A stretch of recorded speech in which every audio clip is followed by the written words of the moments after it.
संतोष का सच्चा मोती। बहुत पुरानी बात है। एक शांत और सुंदर तटीय नगर में एक बहुत ही प्रसिद्ध मोतियों का व्यापारी रहता था।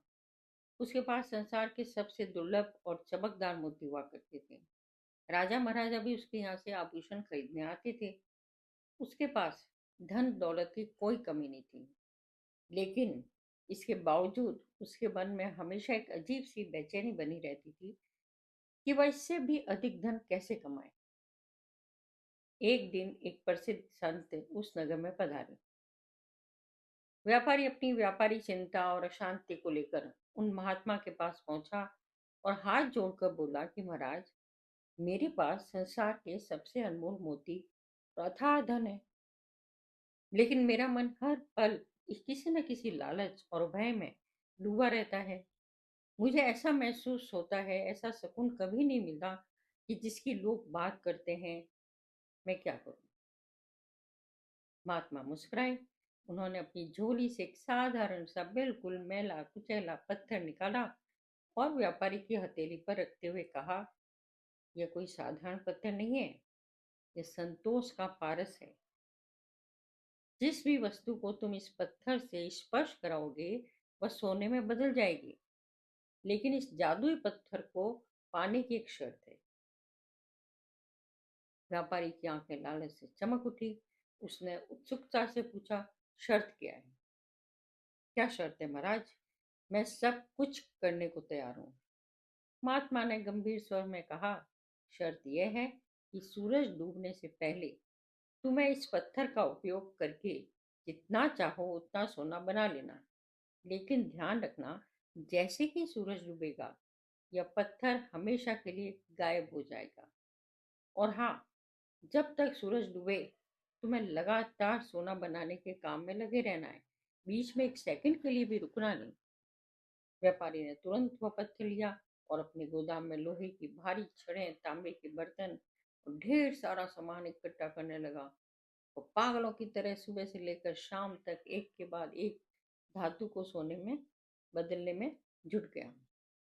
उसके हाथ कांपने लगे, पसीना छूटने लगा, शरीर थक कर चूर हो गया, लेकिन उसका लालच और अधिक पाने की इच्छा कम नहीं हो रही थी। वह मन ही मन सोच रहा था कि थोड़ा सा सोना और बना लूं, बस फिर जिंदगी भर आराम करूंगा।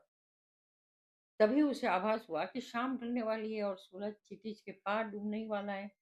उसने तेजी से एक और भारी लोहे की कटर को छुआने की कोशिश की, लेकिन तभी सूरज पूरी तरह से डूब गया और उसके हाथ में मौजूद वह जादुई पत्थर हवा में विलीन हो गया। व्यापारी हाँफते हुए जमीन पर बैठ गया। उसने अपने पास रखे सोने के ढेरों को देखा, लेकिन उसके शरीर में अब इस सोने का आनंद लेने की एक बूंद भी ताकत नहीं बची थी। उसे भयानक एहसास हुआ कि उसने धन कमाने के चक्कर में अपने जीवन की असली शांति, स्वास्थ्य और वर्तमान का हर हसीन पल हमेशा के लिए खो दिया है। महात्मा दूर खड़े होकर उसे देख रहे थे और बोले, व्यापारी, जो मनुष्य अपने पास जो है उसमें संतोष करना नहीं जानता, उसे पूरी दुनिया का सोना भी मिल जाए तो भी वह अंदर से हमेशा गरीब और भूखा ही रहता है। व्यापारी की आंखें खुल गई और उसी क्षण धन के पीछे भागना छोड़कर जीवन के सच्चे संतोष को अपना लिया। अत्यधिक लालच और अनियंत्रित संग्रह की भावना इंसान में उसकी शांति और सुकून छीन लेती है। सच्चा सुख असीम धन में नहीं, बल्कि मन के संतोष में है।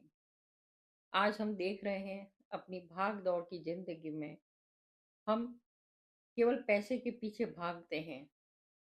कई बार अपने आप को इतना व्यस्त कर लेते हैं कि ना हमें अपने स्वास्थ्य का चिंता है, ना हमें अपनी मन की शांति की। बस हम 99 के चक्कर में फंसे रहते हैं, एक उम्र से लेकर अंतिम पड़ाव तक। और जब वो अंतिम पड़ाव आता है तब एहसास होता है कि अब उस जीवन का आनंद लेने के लिए ना तो हमारे पास शक्ति बची है, ना हमारे पास स्वास्थ्य बचा है। अब हमारे पास समय है, लेकिन इन सब का उपयोग हम नहीं कर सकते। तो जीवन में जितना आपको ज़रूरत है उतना तो करना ही है, ज़िंदगी जीनी है तो करना ही है। लेकिन इतना भी अपने आप को अशांत मत करो, इतना भी अपने आप को परेशान ना करो कि आपका मन का संतोष ही समाप्त हो जाए। तो ये ऐसी कालजयी कहानियाँ हैं जो हमारे बुजुर्ग कहा करते थे। इसी कहानी के तर्ज में वो ये भी बताते थे कि एक राजा को ये ऐसा पारस पत्थर मिला जिससे कि सोना बन जाता था सब कुछ। तो उसने दिन भर बैठ के उस सोने को अब हर चीज को सोने की बना लिया, अपने यहाँ हर चीज को सोने की बना लिया।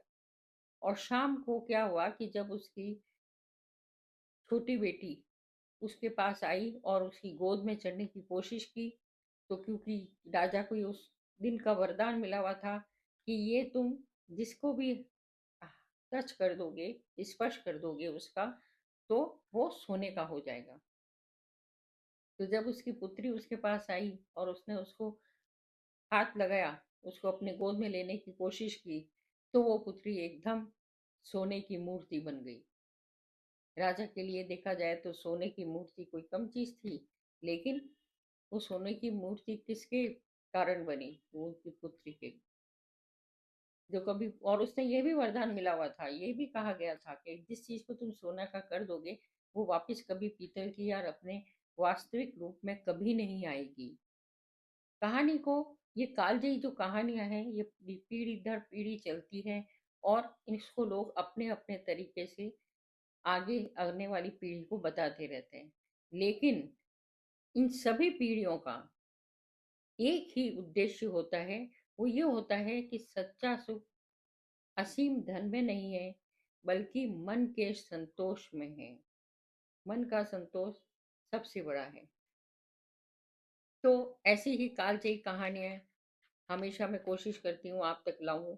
वो कहानियां जो मैंने बचपन से अपने बुजुर्गों से सुनी, और मैं नहीं चाहती कि ये आने वाली पीढ़ी को ये जो धन है जिसको कहना चाहिए, ये आने वाली पीढ़ी को, ये संतोष का धन जो है आने वाली पीढ़ी को न मिले, वो वंचित रह जाए। नहीं, ऐसी कालजयी कहानियां हमें बहुत सीख देती है और हमको आगे जीवन में शांतिपूर्वक जीवन का एक संदेश देती है। तो ऐसी ही कहानियों के लिए इस चैनल पर बने रहिए और अपने कमेंट्स ज़रूर लिखिए, जिससे मुझे लगे कि आपको ये कहानी कितनी अच्छी लग रही है। लाइक कीजिए, और हाँ, अपने दोस्तों के साथ, अपने प्रियजनों के साथ इसको शेयर करना ना भूलें, क्योंकि ये कहानियाँ नहीं खत्म होनी चाहिए। ये कालजयी है, काल को जिसने समाप्त कर दिया है, कितने ही समय निकल गया, ये कहानियां बनी रही, और अब ये हमारा कर्तव्य बन गया है इन कहानियों को हम अपनी आगे की पीढ़ी को दें, जिससे वो संस्कारित हो, उनकी संस्कृति बनी रहे, और इस भागते हुए जीवे भागते जीवन में, भागते दौड़ में वो कभी अपना आपा न खोए, धीरज न खोए, और जीवन में आगे बढ़ते रहें, आगे बढ़ते रहें। तो हम फिर एक नई और कालजयी कहानी के साथ आपसे फिर मिलेंगे। तब तक के लिए धन्यवाद।